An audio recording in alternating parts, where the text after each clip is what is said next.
Sup Shredders, my name is Logan, aka Spiderhands, and welcome to an SP Reacts, where today we got ourselves a track from an ex named Sid B titled It's You. And if we switch over to here, we have ourselves a track on YouTube. We got the guitar on the screen, and we're going to listen through this track from start to finish, and we're going to hear what we think.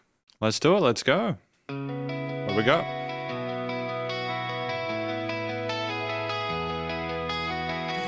I like the coloration of the guitar and the arpeggios there.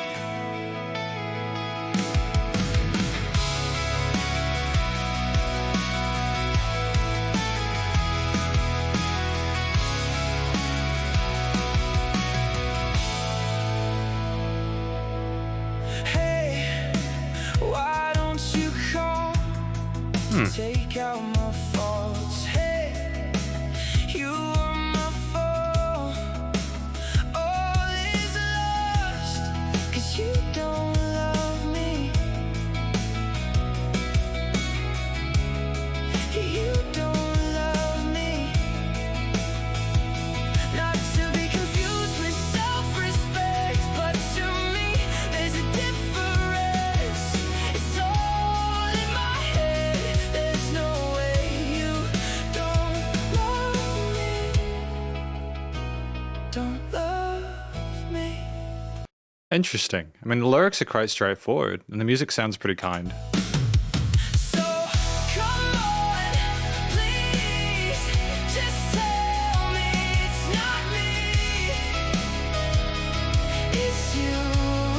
So I can't blame you when it falls apart. I'll be right, it's not me, it's you. So I can't blame you.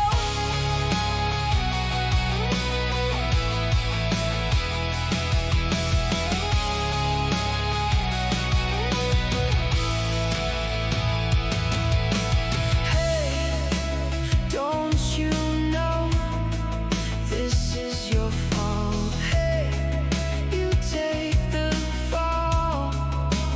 All is lost, 'cause you don't love me.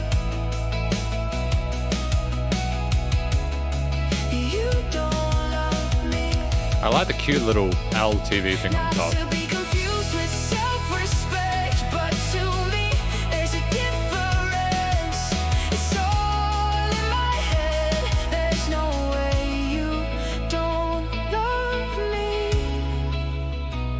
Don't love me. So come on, please, just tell me it's not me, it's you. So I can't blame you when it falls apart. I'll be right, it's not me, it's you. So I can't blame you.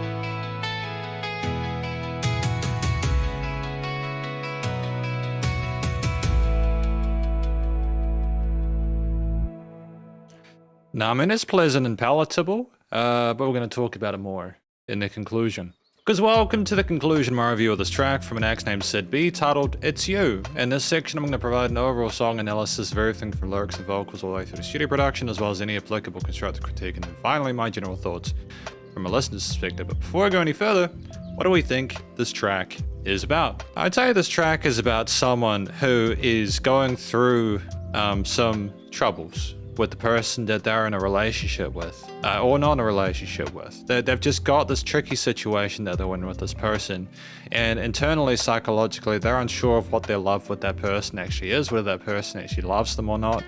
And there's like a sense of insecurity and uncertainty and discomfort that is palpable, at least in terms of the lyrics. The repetition of some of those lines through the verses and choruses and stuff like that are designed to maybe sort of insinuate that we're kind of stuck in place and we don't know how to proceed forward. I think that makes a lot of sense. I think there'll be an audience of people who can kind of relate to that.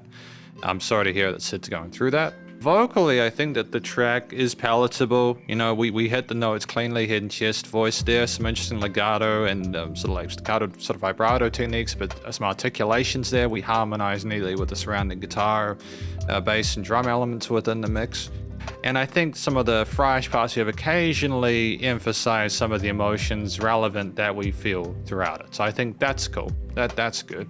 The track itself at 3 minutes 28 is nicely fleshed out with a variety of different instrumental sections as well as verses and choruses. Starts with this kind of very sort of wistful guitar line on sort of single coil 6 strings in that mid upper range there, kind of glows neatly, kind of enforces a sense of the track being a bit bittersweet at best. I think when you have the rhythm guitars come in, there's a bit more sort of push with the quote unquote rockier elements of it. Kind of sounds like the guitars are in the middle of the stereo field a little bit. I'm wondering if we did double track them by doing different takes, but like, because sometimes if you don't double track the guitars, they can kind of phase into the middle and sound a bit thinner than they might otherwise. But you know, like they niche neatly underneath it. The bass there works well with the root notes, nicely well behaved, uncontroversial, and then the drums, you know, provide an interesting sort of array of quarters, eighths, and sixteenths across the kit with some tom parts as well. At least I think there's some tom parts, but predominantly it's like a mixture of 8th and 16th note kind of hi-hat grooves there, going between some like, it's typically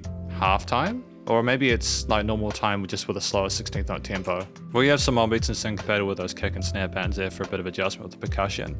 And when the vocals come in, it notches nicely into the center of the stereo field there and its resonant range. I like the fact that before the chorus around like the 1 minute mark, it kind of comes down a little bit. There's a bit of compositional dynamic range. And there's also some keys there, I think, in the background there, which kind of reminds me of a lot of music from like the mid 2000s, 90s, like 80s, etc. It's kind of pretty sounding with those upper elements. There's a sense of glow to it beyond what's occurring with the guitars. With some of those leadish guitar elements providing some octave chords there in the mid to upper range there that kind of, again, they glow there. They reinforce some of the majors and minors there without being particularly wild in terms of chromatics or anything outside the diatonic. I do like some of those kick and flam snare parts, how we go into the chorus after the vocal fresh parts. We have some crescendos, as though the compression on the track is quite tight, so there's not a lot of production or studio-based dynamic range. And I think we have some tom parts near the end with some strummed acoustics and some sort of sparkles going around the different sides of the stereo field, left and right cans. And ultimately, it's a nice sounding track that has a bit of kind of sass about without being too much. Is nice and accessible. It's major key oriented, where I think that more sort of insinuates that we're happy to have this person in our life, but we're also calling out for a sense of clarity and sort of like closure. So I think ultimately the lack of chromatics or anything outside of the major or minor scales associated there with any of the patterns and chord progressions. Yeah, I think it's meant to be a bit more sort of gentle sounding. I think that if we'd gone for a minor key leaning, that it might have just been a bit too heavy or deep. So, you know, it's totally fine.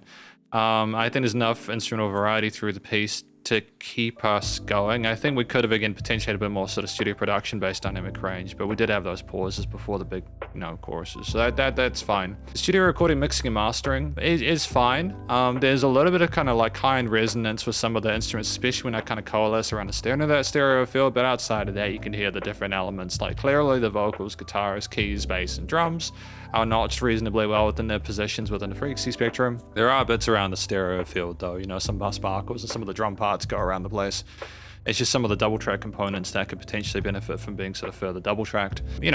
Nice and loud, bit of sort of side chaining with the kicks and stuff, bass compression limiting is handled. And outside of it, again, the panning sort of commentary, no real applicable constructive critique. From a final general listener's perspective, when someone sends through a track like this, it's interesting because you kind of wonder, you've had an accessible experience with them. You wonder what else they're going to do next. Hopefully Sid B can continue to find ways to sort of identify themselves and find their own sort of position and niche in the industry as a musician. But I wish everyone involved the best in future with the musical endeavors. Because thank you for watching my review of this track from Sid B titled It's You. Hopefully you enjoyed it. If you did, please go check out the various social medias, including the YouTube and Spotify pages, and stay cool and stay safe. And please remember to support your local musicians and artists at this point in time. It's need to help more than ever with all the crazy stuff going on in the world. And I'll catch you in the next SB Reacts. Spiderhands out.